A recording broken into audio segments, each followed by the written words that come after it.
GM, everybody. Good morning, good afternoon, good evening, wherever you are. I know you're all coming in from different parts of the world. So, welcome to the second workshop of the Explore Expander Bootcamp for today. We've had the pleasure of having Alan from Aptos previously, and we went through a lot of details on ZK login architecture.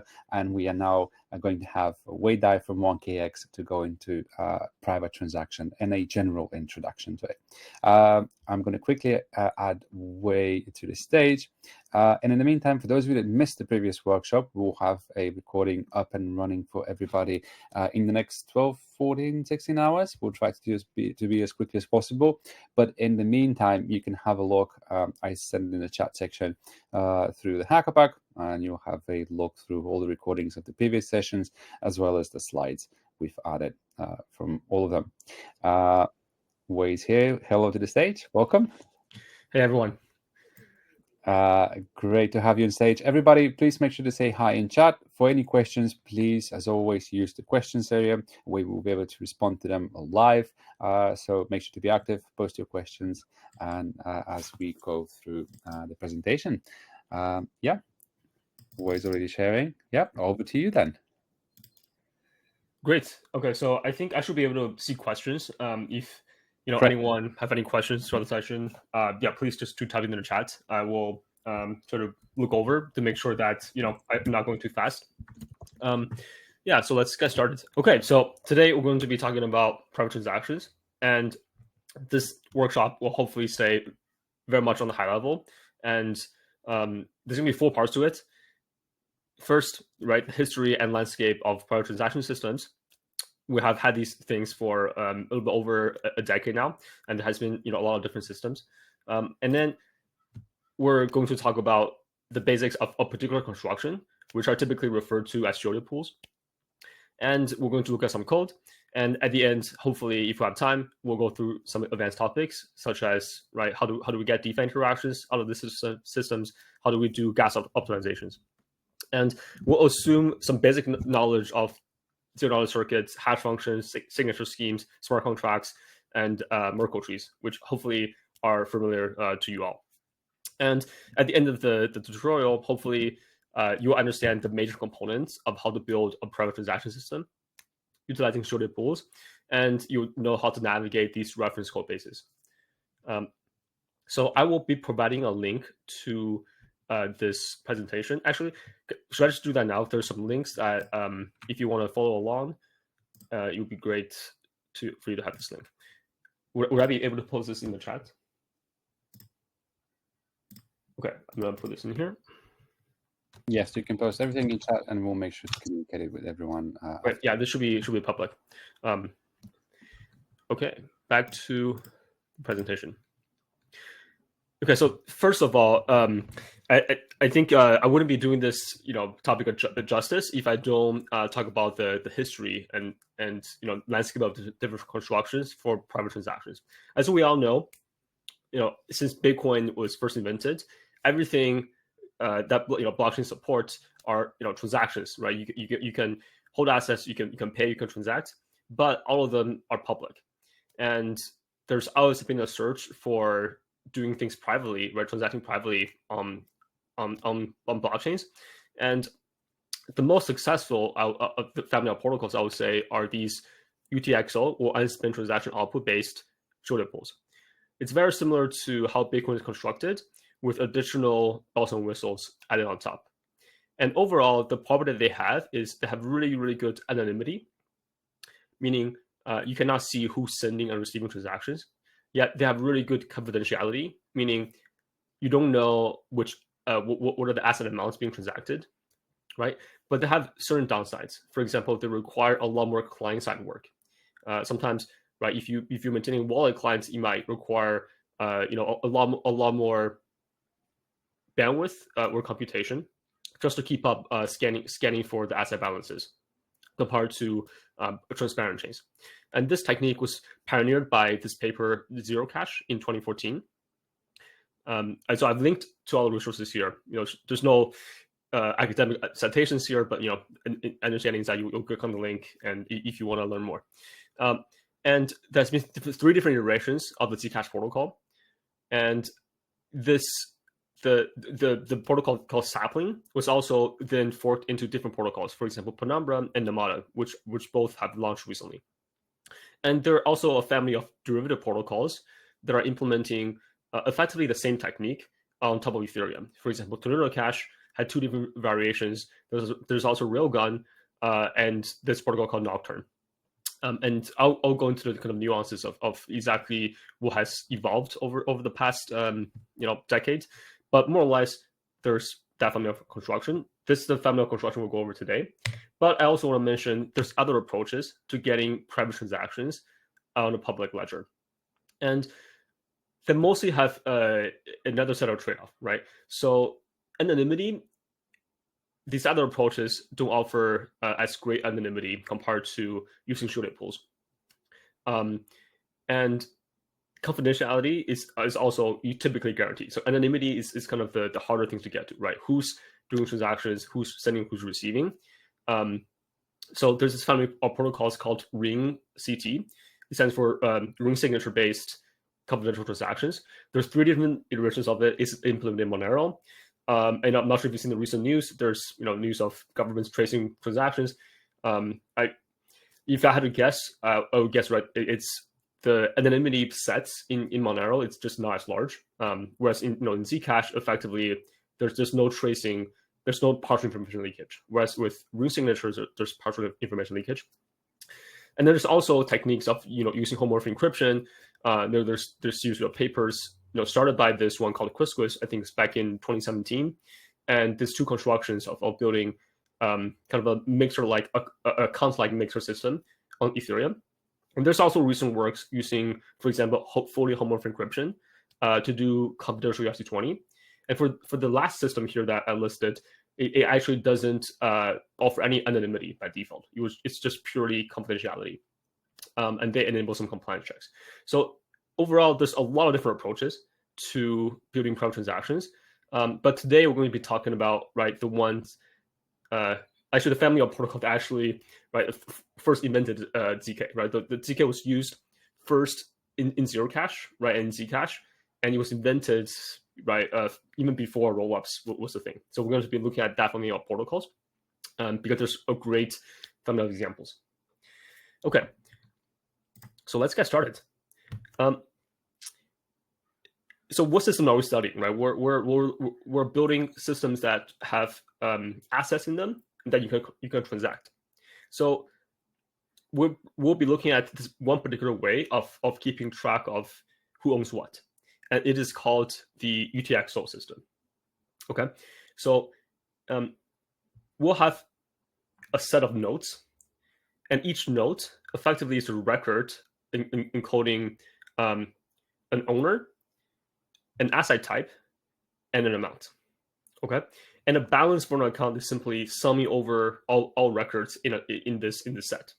So you can think of it as a set, or if you're an engineer, you can think of it as just a Merkle tree or database. And let me give an example. So here is the state of a ledger. It has 4 nodes. This is Alice USDC 100, Bob USDC 200, Alice USDT 300, Alice USDC 200, right? And you can see that you can repeat the same owner and the same asset twice. Here in the first, in the first node here, it says Alice USDC, and in the fourth node, it still says Alice USDC. So you can have repeating owners and asset types. And so the balance of Alice in this case is, the USDC balance of Alice is 100 plus 200, which is 300. And if there's no record for a particular user, for a particular asset, so in this case, the USDT balance of Bob will be 0. Okay, this should be very simple. This is how Bitcoin keeps track of your balances. If you just view these Alice Bob as simply addresses, right, and where you just delete the asset type, effectively, right? On Bitcoin, there's no asset type, but it's very simple to add additional asset types into this system, so that you have unified state and different type of assets on the UTXO type ledger. Okay, very simple. And how do we represent transactions in such a system? Well, transactions will need to remove nodes, right, from certain users, and you need to add nodes. And there's a lot of checks that there's just a couple important checks, right? One is if you want to remove a node of a user, we better be sure that that user actually authorized this transaction. So if we're removing certain nodes, we have to check a signature from that address. And we have to ensure that no assets are created out of thin air, right? And so as an example, if we want to form a transaction of Alice paying Bob 50 USDC, this is what will happen. We could say we're going to remove a node, which is Alice USDC 100. We're going to remove this node. But since Alice is only trying to spend 50 USDC, we'll have to refund 50 USDC to Alice. Right, so we'll create a new node that say Alice USDC 50, and a new node actually sending the 50 that Alice wants to send to Bob. And what is the balance property here? You needs to be that 50 plus 50 equals 100, right? We did not create more USDC out of thin air. Okay. Another example here, if we want to have Alice send 100 USDC to Bob in this, with respect to this ledger state, we can form such this following transaction. We'll remove two nodes, right? Because if we want to spend 150, we can either remove this node containing 200, or we can remove this node containing 100 plus more. So in this particular example, I have chosen to say that let's use the lowest node, and then let's use actually this little bit of a mistake here. Let me fix this. Sorry. Okay, so you will say remove these two nodes, and we'll add the nodes Bob USDC 150 as well as Alice USDC 150. Okay, view special. Okay, so what's happening here? Alice has 300 USDC. We're going to remove both of the nodes representing her balance. And, okay, this is still not correct. 1 second. There we go. We're going to send 100 to Bob and then send 150 back to Alice, right? And the balance property is held here because 100 plus 200, that's the nodes we're spending. And 150 plus 150, that's the nodes that we have after. It's exactly the same. And Bob's balance increased by 150 and Alice's balance decreased by 150. Okay, so this should be simple enough. To summarize, right, we have a set of nodes that the system will keep track, and transactions simply add or remove nodes. We need to make sure that the transactions are balanced, right? It doesn't create assets out of thin air. And we need to have an authenticity check, meaning if we want to remove nodes of a user, that user better have authenticated that transaction. Okay, so this is staying on a very high level here. We'll go through code later on, which will make this simpler. Okay, so you might have noticed that this is simply describing how Bitcoin works, right? We have not added any privacy here. And it turns out if you want to add privacy to a UTXO system, it's actually quite simple. So let's see the changes required on top to add privacy. And so first, if you want this to be private, meaning we don't want external observer to see who owns what, we better actually not reveal the entirety of a node, right? Recall a node will have owner, asset type, and amount. We don't want to reveal that. So therefore, let's actually keep these nodes in the system as commitments.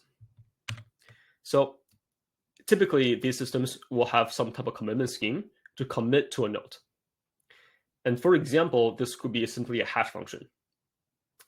In this particular case, there's usually a lot more that goes into it, but I'm giving a more of an intuitive example here that you could simply hash node to get a commitment. This is obviously assuming that there's an entropy inside the nodes. But intuitively for now, you can think of, we have a way to commit to a node that does not reveal its content. And since we're committing to a set, and we want to be able to refer to it succinctly in a zero knowledge proof, we have to write use some type of commitment scheme for sets. And typically, in all of the systems, right, we're using a sparse Merkle tree. And you can think of it as simply a way to commit to a set of committed nodes, such that you can update them with logarithmic number of hashes, and that there's a single hash that you can refer to, right, for a set of arbitrary size. Okay, so that's fine. We can keep the state of our system as a commitment to a set of nodes without revealing their contents. How do we do transactions? Recall, a transaction will add nodes to the system and remove nodes from the system, right? We need to make sure that the nodes added are hidden. So instead of adding nodes in the plane, we'll be adding commitments, right? Because our Merkle tree keeps our commitments. And if we add commitments, how do we know that the receiver can receive it? Well, we'll add a commitment and then also show add an encryption of the nodes so that the receiver can then decrypt it. And typically, we also need to ensure that the new nodes are created properly. So there's typically the ZK circle will need to say that, hey, this new encrypted node is actually the node that the receiver is supposed to receive. And second, we need to make sure that removed nodes are hidden. And this is actually the harder part. How do we remove something from a set without revealing which one we're removing? So, right, think about that for a second. Right, we have a Merkle tree, a set of commitments on chain. How do we say we're removing something from it without revealing what it is? It might seem like a dilemma, right? Like impossibly at first, but right, the Zcash Zero Cash paper actually figured out how to do this, and it is via this clever mechanism called nullifiers. So nullifier is a deterministic function of a node. Let me explain and give an example. So an example here is a node. Let's define a nullifier of a node to simply be the hash of some secret spinning key that only the owner knows and the node, meaning that it is a pseudo-random but deterministic function of the node. Okay, so we'll have this thing defined, right? For each node, we'll have a nullifier. But what does that do for us? Well, if we'll have an on-chain contract that check nullifiers, if we have a property that each node have a deterministic nullifier, it means that if we see two nullifiers, it is highly likely that they correspond to the same node, right? Because the nullifiers are pseudo-random.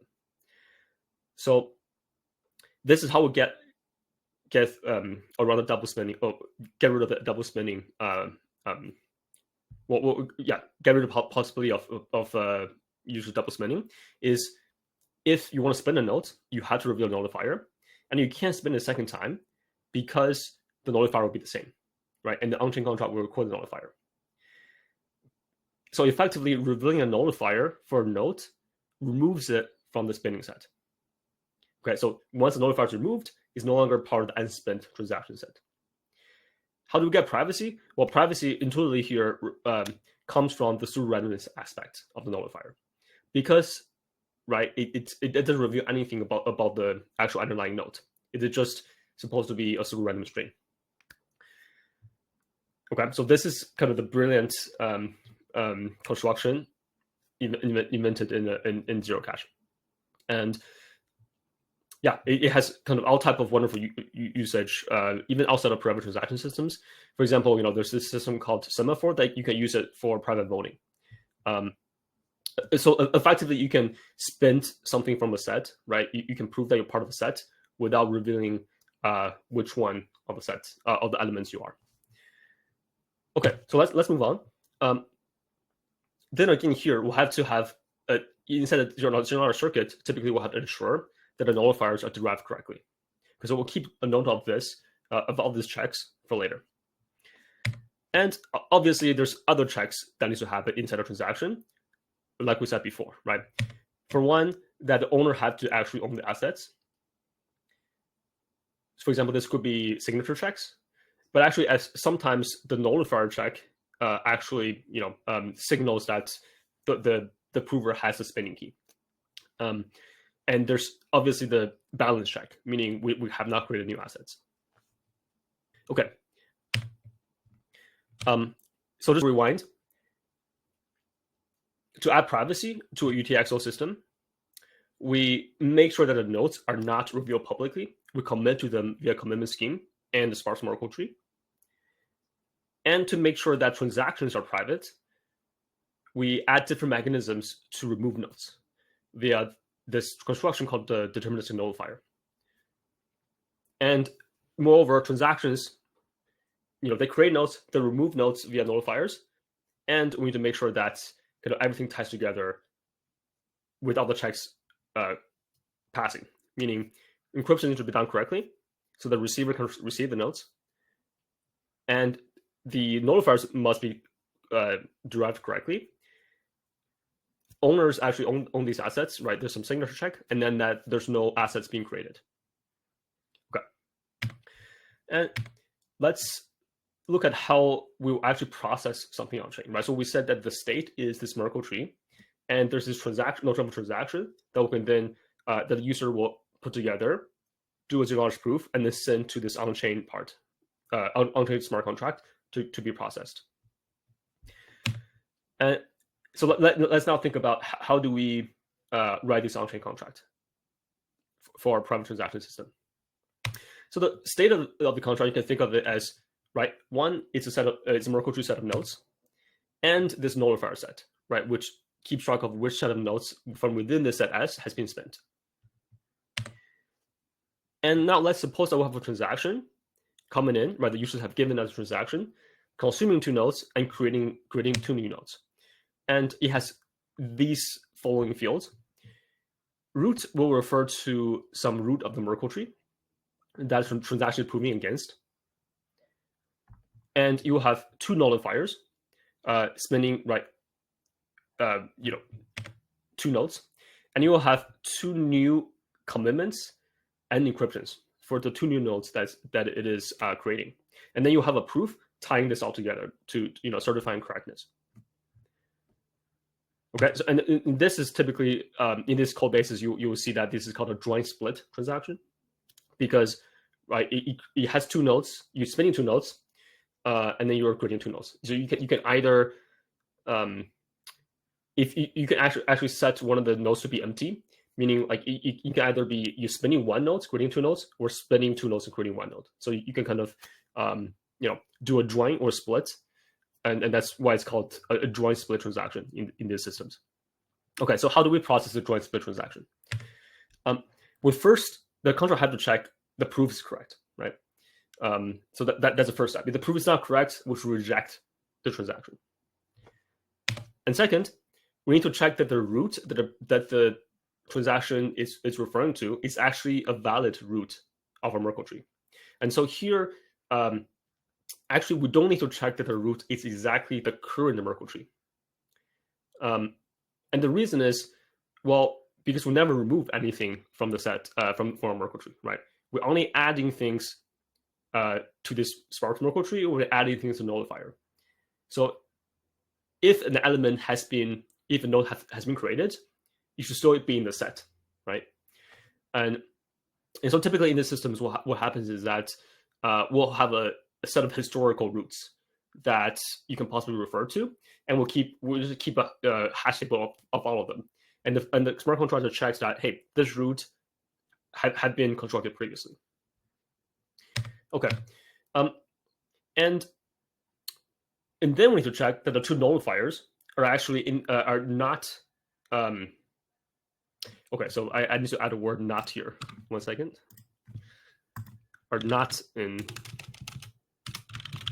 N. And what does this check? Well, we need to make sure that the 2 nodes that we're spinning here have not been spent previously, right? So, and this is what ensures that there's no double spin in our system. After we do all the checks, and then what do? Now we process the transaction, right? First, we'll have to add the spent node to the spent node set.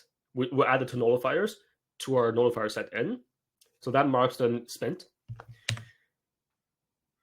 And we're going to emit an event for these new nodes, right? Hey, there's new nodes belonging to potentially new users, and we'll have to say that, hey, these two new nodes got created, and please, right, off-chain wallets, go take these things and parse them.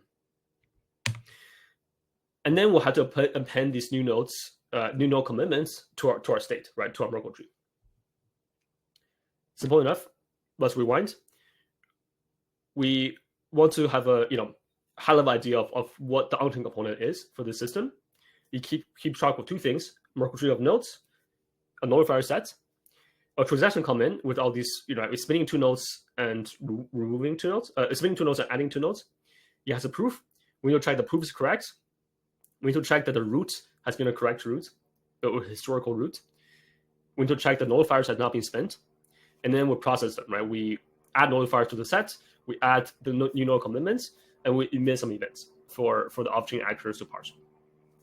Okay, so I think that actually gives us the three major components of these systems. So let's zoom out a little bit. If you want to make a private transaction system, right, attached, for an existing chain, these are the main components you need to build. Obviously, there's on-chain contracts, which we just talked about. And then there's these off-chain circuits that actually ensures the soundness and privacy of our system. And we have the client-side wallets, right?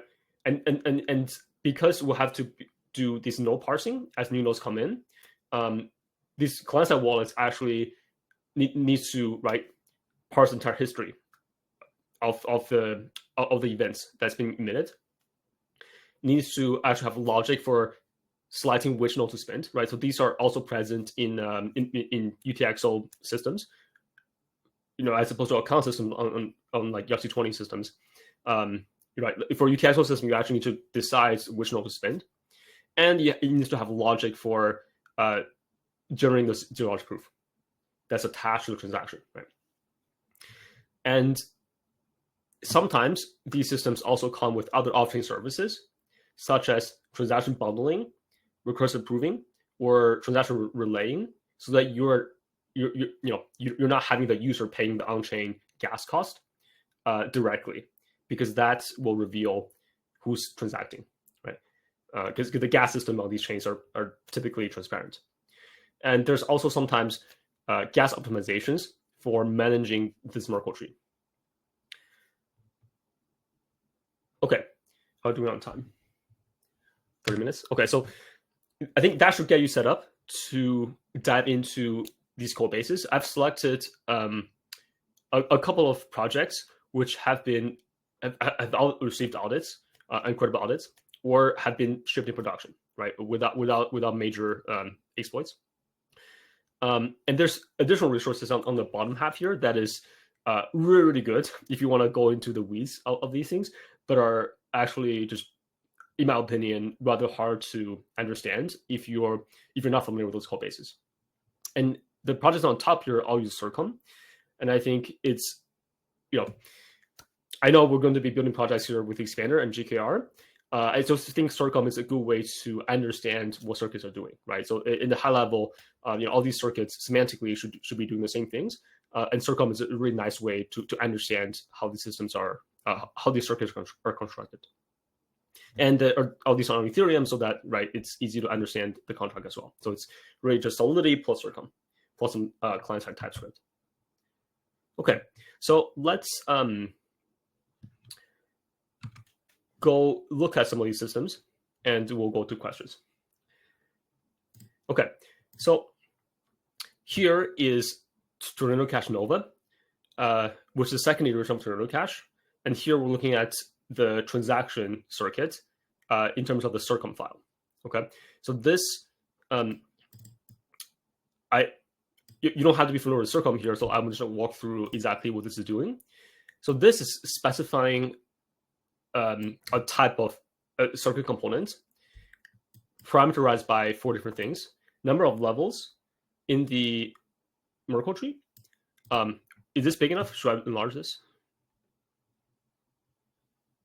Yeah. Okay. Zoom in a slide, Fred. That would be great. Actually, this is weird. Okay, there we go. Does this work? Yeah, perfect. Okay, so they call this a joint split transaction. Levels here is number of levels of the Merkle tree, because right, as your Merkle tree gets bigger, your circuit gets bigger, and this typically, with circuits, it's fixed size things, and number of input nodes, number of output nodes, and there's this thing called a zero leaf, and this is it's kind of a quirk of a sparse Merkle tree, right? Because a sparse Merkle tree, you need to know like what are the zero hashes, like what happens if your tree is empty. Let's never mind that for a second. It's not that important to understand the circuit, right? And so here's the first thing, right? It declares what is the root that I'm proving against. So this root specifies the sparse Merkle tree that I'm proving against, and it has some public amounts that is declaring. So here is right in the systems. Sometimes your transaction is not exactly balanced because you're effectively wrapping and unwrapping tokens, right? Because you want to be able to spend, but instead of paying someone in the system, you're actually withdrawing it transparently onto, into your ERC20 tokens. And these are things that it's for the kind of input transactions, right? You have nullifiers, the amounts right in these nodes, private keys, and there's maybe some blinding factors. Path indices, actually, it's so these two things will be for checking that these input nodes are actually belonging to the tree, right? So for sparse Merkle tree, we need to know how to prove membership for this Merkle tree, and these are the output nodes with the new nodes that's being created, right? We need to know the commitments, what are the amounts, what is a user that's owning this node, and some blinding factors. Okay, and so those are declaring what are the elements of the circuit. In Circom, we have a private input. It actually means that it is not publicly declared, right? And so when you have signal input here, these are the public ones. So it's when you kind of verify a circuit, there's different public inputs, and these ones are the public inputs, right? So the root nullifiers, we're revealing them, right? Output commitments, right? We're revealing them.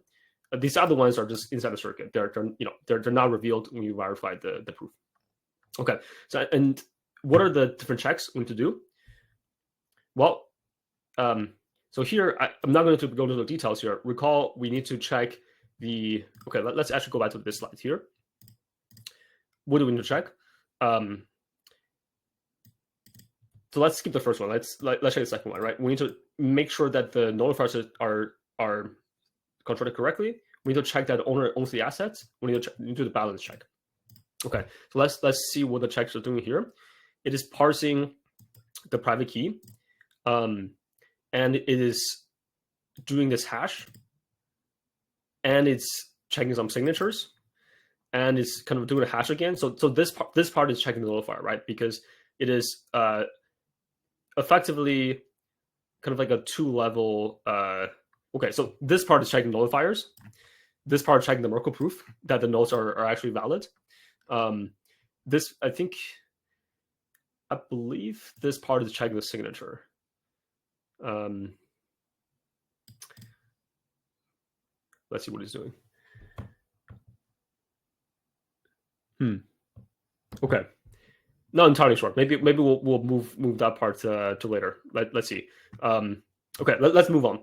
Let's check what this part is doing. This it is summing the inputs, right? As we go over the input nodes, and so after this check, we'll have at the end is that this sum in will represent all the values of the input nodes, and then we're doing this again for the output nodes, right? And so here we're setting the sum out to 0. And for the output nodes, as we're looking through them, we are checking that the commitments are done correctly, right? So it's a Poseidon hash. It has 3 inputs, right? Amounts, public key, blinding, and then it computes the commitments, right? Which recall, these output commitments are public outputs, right? So we're ensuring that they're correct. And hold on, what's happening? Yeah, and there should be a check. Yeah, sum outs. There should be a check to check the sum in and sum outs are the same, minus the public input. which is here, right? So this is checking that the balance property is held, and this is checking that. Okay, they have additional check here to make sure that the same nullifier doesn't show up twice. Okay, but yeah, I think we will leave it to you to read all the details here. But yeah, that's roughly what's happening. There's all these checks that need to happen, and the circuit just ensures that. And now let's look at the on-chain component. So here is the contract on the Tornado Cash kind of show input application. And the important thing to check here is this function called transact. Okay, so this is kind of this on-chain processing part that I was referring to before. You would take this transaction and need to do a sequence of checks. Right, first it checks, have I seen this root before? And so these arguments are coming from this transaction. And if you haven't, you will throw an error. And you will check, have I seen these nullifiers before? If I have, then I'm going to throw an error, right? And there's a bunch of other checks. For example, like there's checking the proof, right? Obviously that needs to be there, and then there's this processing part, right? Where because we're interacting with the transparent system as well, then you might need to move tokens around. For example, if I'm unwrapping tokens and I'm saying please send this to some ERC20 address, or interact with DeFi protocol, then this is part of the contract that will kind of interpret the intent and do the on-chain operations. And at the end, you emit some events, new nodes being inserted, or new nullifiers being used, and then that's the end. And this function will be called for every single transaction that you want to process. Okay, so let's go to another example, which is this project called Nocturne. That actually, before that, let me go to the last slide here, which is kind of more advanced topics of what you can add to these things.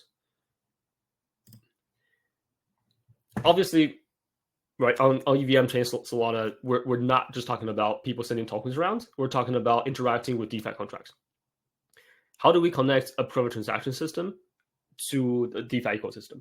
Well, it turns out for the longest time, people didn't really know how to do this. You had to basically unwrap, rewrap assets all the time. But there's this way to enable you to go from a sharded pool to go to a DeFi application and then come back to your sharded pool in one transaction atomically on chain.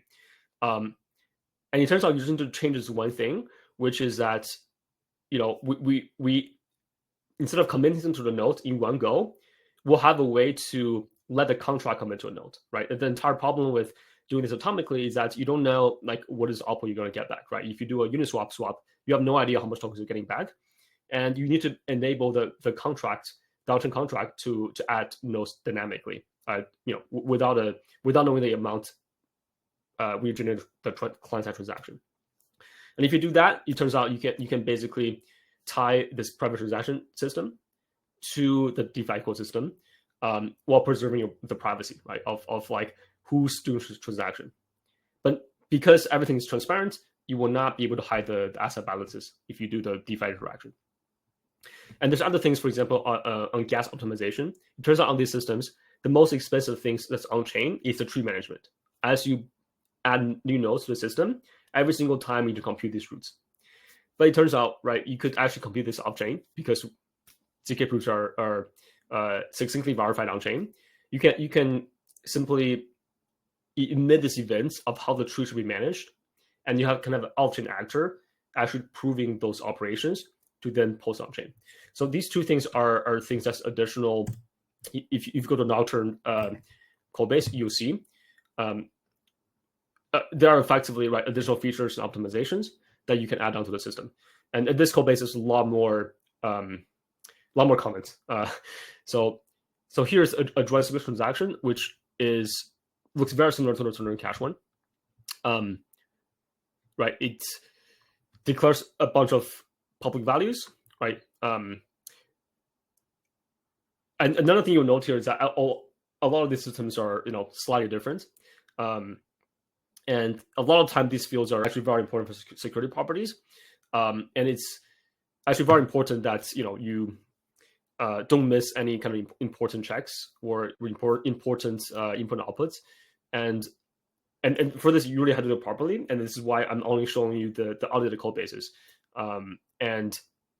But yeah, like since this is a hackathon, I'm assuming that this is right now for in production. And yeah, before you deploy this and with real value, please do get an audit. But yeah, okay, so it declares a bunch of values, new node commitments, right? The tree roots, the public spin value, the two nullifiers, and then there's some of these things that.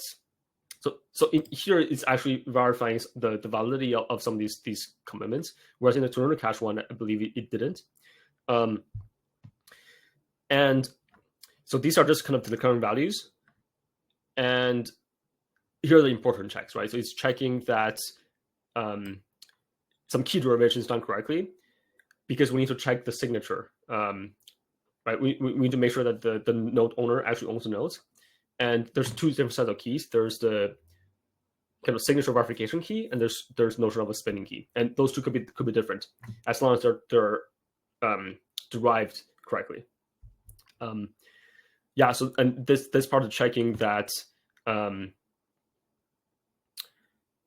this part is kind of just plugging in values and checking that the so yeah, this entire part is checking whether the owner actually owns the nodes, right? And yeah, you can read through these, but yeah, it's sometimes right the amount of comments exceed the actual code.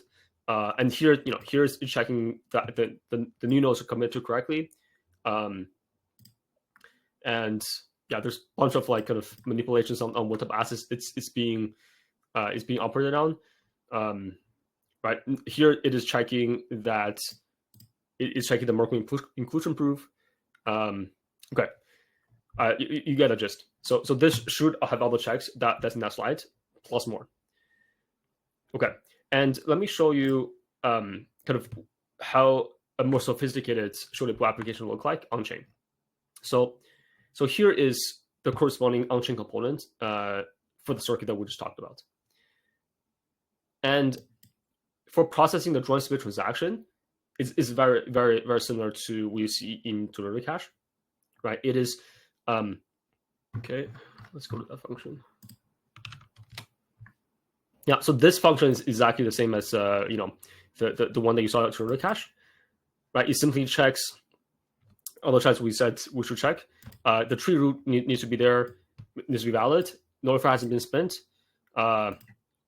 And notice the difference here, right? In Tornado Cash, we're checking the circuit. These two nullifiers are not the same. Here, we're checking that on chain, and we're simply adding the new node commitments and then emitting some events. So this part is standard, but notice where this is used, you can have a lot of wrapper logic around it. Your on-chain transaction can contain a lot of these joint split nodes, right? It doesn't have to be a single one. And each of these joint split transactions can actually specify some on-chain component, right? I'm unwrapping some assets, and then I'm doing some DeFi operation, and then that residual balance then goes back to my account. Let me see if I can show this. Let's see. Okay, it's actually here. Oh, there we go.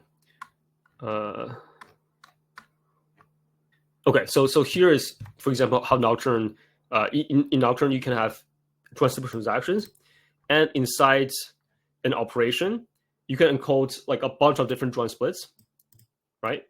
And you can encode like DeFi actions. I'm not going to go into detail of like semantics of these fields, but effectively, you can build on top of this a lot more semantics of how a private transaction system can interact with on-chain components. But yeah, there's a lot more nuanced details here, but that's the point I want to get across. Yeah, I think we're up on time, and I will take questions. Hopefully that was a good introduction to get you guys started. There's a lot more nuances about these things, and security really matter. So do ask questions, and and look at these systems that have received audits. Okay. Any questions? Okay, 5 questions. Okay, so the first question was, could you give a couple examples of where Nocturne's used in real life? So that protocol is actually launched on mainnet. I think that, yeah, it was caused too much gas, and they, it was actually sunsetted, similar to some other privacy protocols.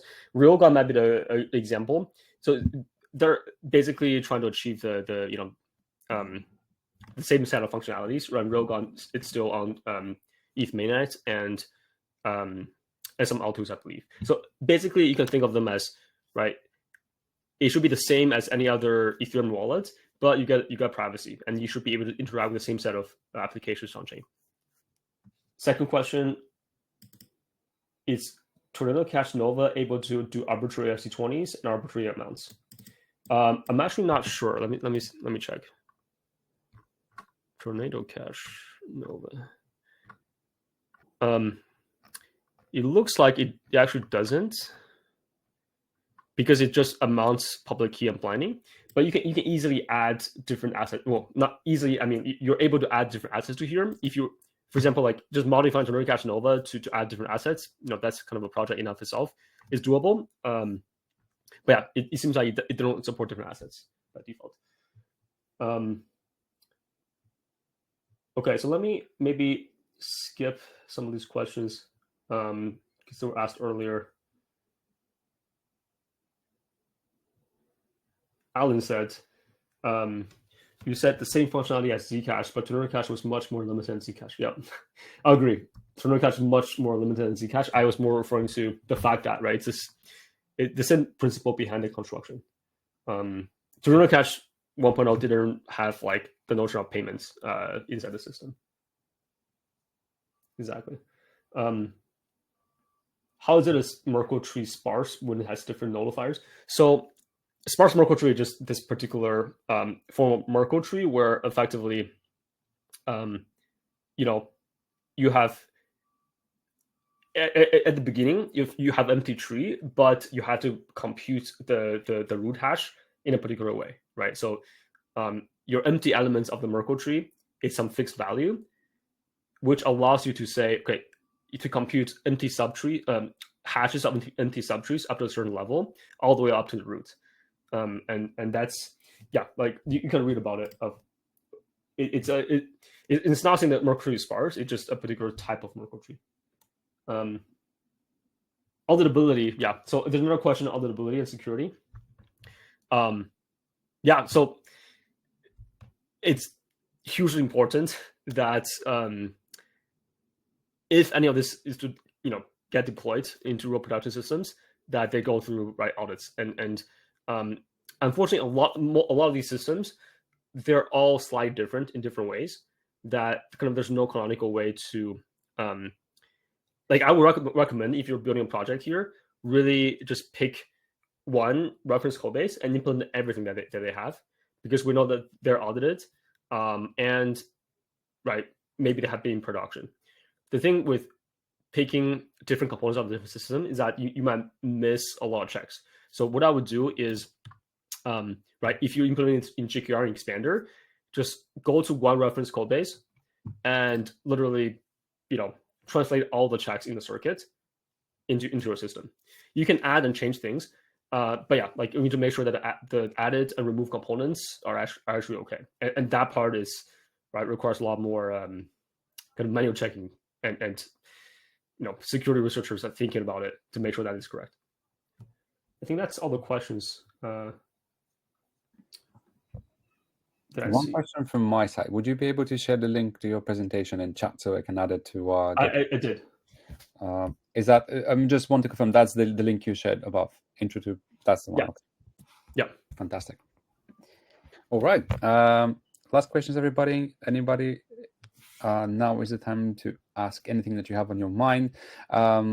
In terms of, as I said, recordings, I've already added the slides from Wei to our hacker pack, so you'll be able to explore these, and the recording will be made available very, very soon. For those of you interested about what's happening tomorrow, we will be having 2 more workshops. We will be having Yupeng Zhang from UIUC. We'll be covering GKR and subject protocol, and you will have Ryan Chow from World, who should be doing a privacy preserving machine learning workshop later that day. So yeah, make sure to tune in tomorrow. Wei, any closing words from your end? Yeah, if you're building projects, right, know there's a bounty. If you're building using Expander for that bounty, if you have questions, don't. I believe there's a channel for you to ask questions, and I'll be available if you have questions.